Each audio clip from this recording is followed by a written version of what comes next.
శివుడు మనందరికీ ఇచ్చిన పెద్ద వరం ఏంటో తెలుసా? మహామృత్యుంజయ మంత్రం. అప్పట్లో మ్రికాండు అని చెప్పి ఒక ఋషి ఉండేవారు. అతనికి అతని భార్యకి పిల్లలు పుట్టకపోవడం వల్ల శివుడి దగ్గరికి వెళ్లి ప్రార్థించారు. అయితే శివుడు వాళ్ళ ప్రార్థనకి ఎంతో మెచ్చి 2 ఆప్షన్స్ ఇచ్చారు.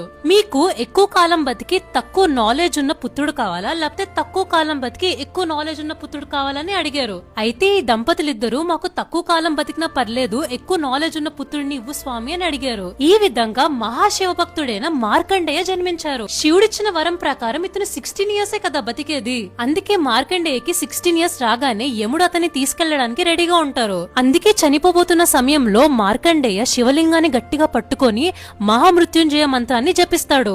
అంతే, ఈ మంత్రాన్ని జపించగానే శివుడు ఆ శివలింగం నుంచి ఉద్భవించి యముడికి ఎదురెళ్లి మరీ మార్కండేయని కాపాడారు. ఆ మంత్రం ఏంటంటే ఓం త్రయంబకం యజామహే. ఆ 3 కన్నుల వాడిని నాలో నేను స్మరించుకుంటున్నాను. నెక్స్ట్ లైన్ ఏంటంటే సుగంధిం పుష్టి వర్ధనం. ఆ సువాసన భరితమైన ఆ రూపం నాలోని స్ట్రెంగ్త్ ని ఇంక్రీజ్ చేస్తుంది, నాలో ఉన్న పవర్ ని ఎక్కువ చేస్తుంది. నెక్స్ట్ లైన్ ఏంటంటే ఉరువా రుకమీవ బంధనాన్ మృత్యోర్ మోక్షీయ మామృతాత్.